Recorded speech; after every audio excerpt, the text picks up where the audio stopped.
welcome you to this auspicious event of the inauguration of the House Committee on Alternative Education of the House of Representatives, 10th National Assembly. I extend my sincere greetings to the esteemed honorable members of this great committee. As we all know, Section 62 of the 1999 Constitution of the Federal Republic of Nigeria, as amended, empowers the House of Representatives to constitute special and standing committees. Also, Section 88, 89, 128, 129 of the 1999 Constitution, as amended, empower House committees to conduct oversight function in the same vein. The standing orders of the House of Representatives provide for establishment of House committees. In this regard, the 10th National Assembly, under the leadership of Right Honorable Tajudeen Abbas, PhD, during the plenary on Thursday, 27th day of July 2023, announced the leadership of standing committees for smooth operation of the 10th House of Representatives, one of which is this committee, the Committee on Alternative Education. The committee is one of the handful of committees created by the 10th House of Representatives to bridge the identified gaps of oversight. The committee's jurisdiction shall cover oversight of National Commission for Mass Literacy, Adult and Non-Formal Education, oversight of National Commission for Nomadic Education, oversight of the National Commission for Almajiri Education and Out-of-School Children, formation of policies and laws in relation to alternative education, vocational training schools and trade school programs, engagement of all national, quasi-national and international bodies responsible for the mandate of Almajiri/alternate education, and the annual budget estimates. I'm also glad to inform you of Mr. Speaker's Right Honorable Tajudeen Abbas' passion about the out-of-school children problem and its multifaceted challenges, which he believes require a more holistic approach and effort from all concerned to solve. Undoubtedly, as a new committee and as pioneer members, the task will be enormous. The need to lay a solid foundation for the committee's takeoff and relevance as quickly as possible was therefore not just a priority, but a necessity. The rising number of out-of-school children, the Almajiris, the street boys, and the adolescent girl child in the country are of great concern. These identified gaps compel the need for all hands to be on deck to find a lasting solution through careful planning, policies engagement, and adoption of other innovative ways of imparting and impacting knowledge and skills to our teeming unemployed and uneducated youth. I have the firm belief we can and will definitely make a difference. We should therefore take it as a challenge and a duty upon all of us to deliver. We should work individually and collectively towards changing the status quo. At our level in the last 4 months, I'm glad to say we have made some inroads in finding more means and ways to support the objective of getting 14 million out-of-school children enrolled into a special accelerated learning and skills development programs tagged Nigeria Mass Reduction of Out-of-School Children and Youth Project, NiMPROP, which is to be implemented through both external and internal support. This achievement was recorded through partnership and collaboration with the relevant stakeholders within and outside the country.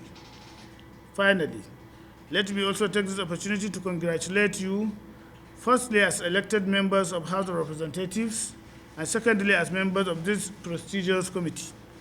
I'll maintain an open door policy and welcome you always. Looking forward to working with you all. Thanks and God bless. The committee is hereby inaugurated.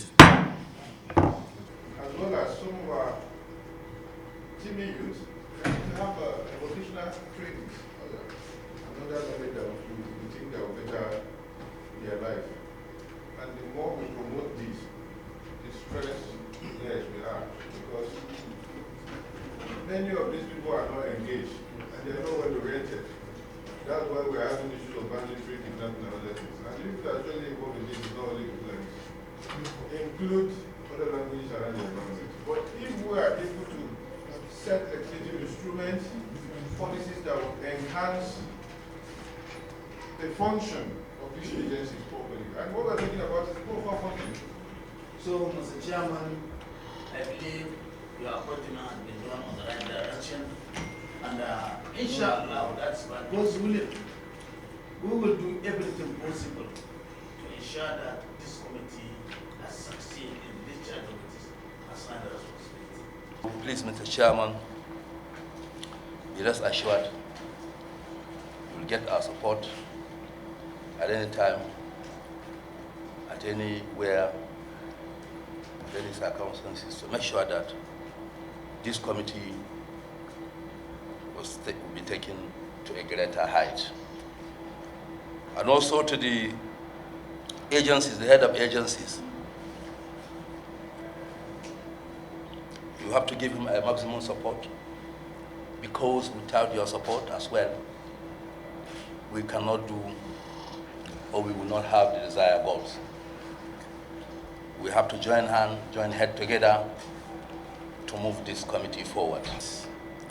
I happen to come from a community that needs alternative education, where we have more than 30% of the people in the community that require alternative education. So I found it a thing of joy for me to be among this committee, because I know what it means and I know the importance of this committee. We need to have an alternative way of getting our teeming, uneducated population educated. Second, the number of out-of-school children is alarming. We needed people that are determined, that are also concerned, that can do it.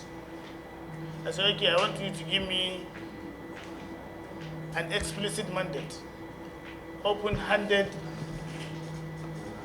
mandate.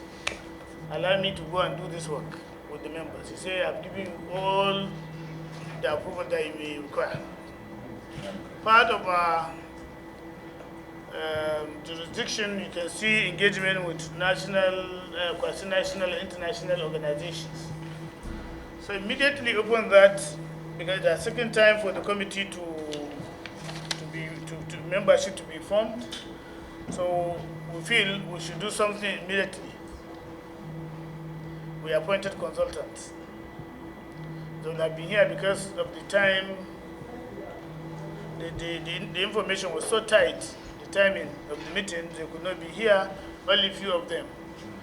And then, of course, the agencies, we engage them. We listen to them, we understand their challenges. For example, let me start with the Nomadic Education Commission. The Nomadic Education Commission, when you talk about nomads, people easily sum it up to pastoralists. The pastoralists are only part of the nomads. The fisher folks are nomads. The fishermen we have that have to move from one place to another to fish, and their children are also nomads. And the itinerant farmers that move from one place to another to farm are also nomads. These were the co-mandate of the Nomadic Education Commission. But alas, what is their budget? They say 360 million capital. How can they be able to discharge? Yes, throughout the federation, that mandate. That's not how they can succeed. So as highlighted by Honorable Samaila, the issue of improved budget is of importance, in fact, a necessity for these agencies to function and for this committee to succeed. The NMEC, National Commission for Adult and Non-Formal Education, unfortunately, for about 15 years back, in the budget narrative, they were captioned as a council, Nomadic National Mass Literacy Council. And when the presidential committee sat and said that, okay, all councils should be removed from budgetary allocation, it affected them. Because those that were ES before the current ES kept mute. They should have raised the objection that we are not council, we are a commission. But they kept mute, I don't know why. At the end of the day, they are removed from budgetary allocation. After some interventions, okay, now divert them to a department in the Ministry of Education. But one thing we should take into consideration is that it's a commission that was established by an act of law. And that law has not been repealed, nor amended. So there's no how they can be reverted into a department. Their independence must be maintained. So we are working on that. Even last Saturday, we had a meeting with the Speaker, the two Ministers of Education, and the Minister of Budget and Planning. And we have resolved that a letter will be transmitted to that presidential committee for engagement, and to also inform them that the House frown at that action and that should be reverted. So this is another issue. Even them, their challenge, their total budget is not more than 1.2 billion. The Almajiri Commission, the Almajiri Adult Education Commission is a new commission taken up. The major reason for the commission is the concern for the out-of-school children all over the country.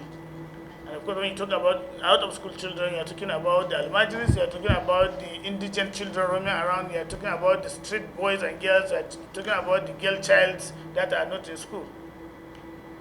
So when you look at it, the three agencies are the critical agencies with the mandate of taking the country out of the doldrum we are now, of being the third in the global index of having the out-of-school children.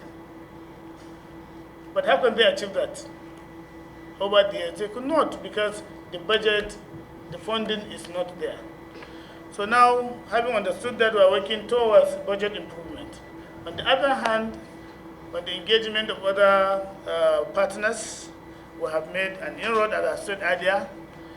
As I'm talking to you, we have a provisionally approval of $1.6 billion US to take 14 million out-of-school children back to school, and to also, come up with a scheme that while in school, in an accelerated learning, to also be trained in trades and skills, and then be empowered after the program.